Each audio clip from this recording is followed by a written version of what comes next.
pomme de Darwin. Au Moyen-Âge, celui qui voulait comprendre le fonctionnement des planètes devait se référer aux autorités de l'époque qui étaient l'Église catholique. Et les savants de l'Église catholique disaient que la Terre tournait autour du Soleil selon une sorte de cercle et que des anges poussaient la Terre pour la faire avancer. Mais il y avait quelques petites irrégularités et le cercle n'était pas vraiment parfait. Il y avait des données, des nombres qui ne rentraient pas dans le dessin d'un cercle. Alors il y eut un génie qui s'appelait Newton et qui croyait très fort en la cohérence de la nature, en la cohérence de l'univers. Il ne pouvait absolument pas supporter ce genre d'explication. Il voulait quelque chose de plus satisfaisant pour l'intelligence, plus satisfaisant pour l'esprit. Un jour, il vit une pomme tomber d'un arbre et il se dit, la force qui fait bouger cette pomme et qui l'attire vers la terre est peut-être la même que la force qui attire la terre vers le soleil. Peut-être que, en calculant le poids de la pomme, le poids de la terre, le poids du soleil, je vais trouver un lien en toutes ces choses. Quelques années plus tard, il sortit une équation et tout le monde fut obligé de se mettre d'accord que cette force agissait effectivement sur la pomme, sur la terre et sur tout ce qui avait du poids. À propos des anges, on ne sait pas très bien s'il y a des anges qui poussent la terre ou pas, mais en tout cas, s'ils la poussent non pas derrière, mais sur le côté. Ils la poussent vers le soleil. Et donc la force, c'est une constante fois 2 masses divisées par la distance entre les centres de gravité. Quelques siècles plus tard, les hommes s'intéressèrent à autre chose. Ce sont les animaux, les différentes formes des animaux, et ils cherchaient à expliquer, à comprendre. Comme ils avaient compris le ciel avec quelques équations, quelques principes, ils essayaient de comprendre la forme de tous ces animaux avec quelques principes. Alors il y a Darwin qui est venu, c'est un célèbre scientifique, et il a amené des concepts tels que la sélection naturelle. Il y avait des animaux qui étaient plus adaptés que d'autres, d'autres qui étaient moins adaptés, qui avaient des erreurs de copie et qui avaient une adaptation progressive à l'environnement. On pourrait résumer ça sur ce dessin, donc ceux qui sont les meilleurs survivent, ceux qui sont les moins bons disparaissent. Mais ce genre d'explication ne plaisait pas à tout le monde parce que on ne voit pas très bien le lien, on ne voit pas très bien en quoi ce principe permet d'expliquer la différence des formes de la nature. Alors il y a eu un génie qui s'appelait Darcy Thompson. Il lisait beaucoup de livres et notamment la Bible. Et dans la Bible, il avait entendu parler de Jéhovah, de Dieu, du Créateur, et il concevait assez difficilement que ce genre de mécanisme ait pu être inventé par le Créateur qui connaissait par la Bible.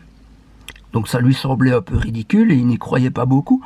Par contre, il s'intéressait beaucoup aux lois de Newton, aux lois de la physique, et il se demandait si les lois de la physique ne pouvaient pas expliquer la diversité des formes. Par exemple, ici, on a tous des animaux terrestres, et ils ont un squelette qui n'est pas vraiment semblable. C'est-à-dire que le squelette des petits animaux est très fin, et puis à mesure que les animaux grandissent en taille, le squelette devient plus trapu, plus épais. Il devient aussi plus important par rapport à la chair. Ça ne se voit pas sur le dessin, mais il y a une proportion. Pour la souris, vous avez une proportion de 8% du squelette, pour l'oie 13%, pour l'homme 18% et pour l'éléphant 23%. Comment expliquer tout ça? Eh bien lui, Darcy Thompson, il parla du principe de similitude. Et donc c'est un principe qui relie entre elles différentes variables, donc c'est le volume, la surface, la longueur. Pour l'expliquer, on pourrait penser à Gulliver. Gulliver, vous savez, il est allé sur une île où il y avait des Lilliputiens. Les Lilliputiens étaient 12 fois plus petits, et un jour, les Lilliputiens se posèrent la question, si on est 12 fois plus petit, combien de nourriture doit-on donner à Gulliver? Est-ce qu'on doit en donner 12 fois plus que ce qu'on mange ou plus? Évidemment, la réponse c'est beaucoup plus. Si vous donnez 12 fois plus, il ne va pas avoir assez. Et en fait, il faut lui donner 12 exposant 3 fois la nourriture. Donc c'est à peu près 1700 fois la ration normale. On peut comprendre aussi ça avec un petit dessin. Donc si vous avez ici une allumette qui est posée sur 2 appuis, disons, elle ne va pas fléchir, elle va rester droite. Maintenant, si vous prenez la même allumette avec les mêmes matériaux, mais que vous l'agrandissez et que vous en faites par exemple une poutre de 10 mètres, là, elle va commencer à fléchir. Pourquoi ? Parce que quand la taille augmente, quand la longueur augmente, le poids devient de plus important. Si la longueur augmente de x2, le poids il augmente de x2 exposant 3, c'est-à-dire x8. Et donc, d'après ces principes-là, il a permis d'éclairer ces diversités qu'on voyait dans les animaux, c'est-à-dire que les animaux ne peuvent pas, à partir d'un certain poids, continuer à avoir des os très fins, parce qu'alors, ça se casserait, ils sont obligés d'avoir des proportions différentes.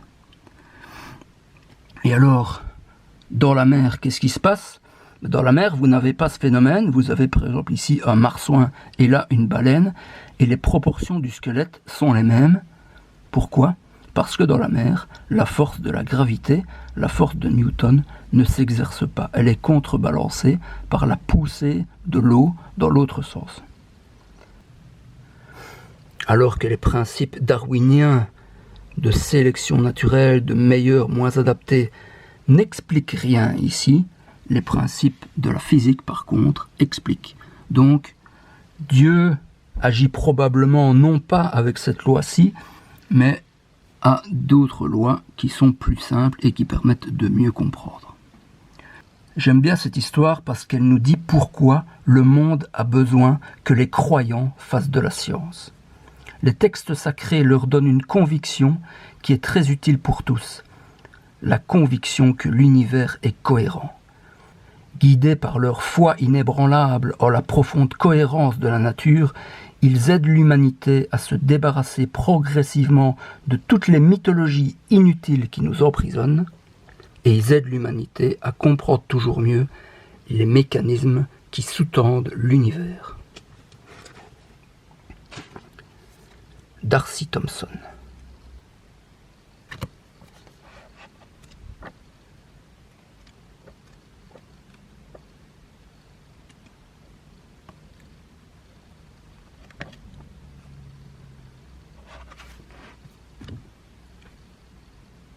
Et moi, je m'appelle Garton.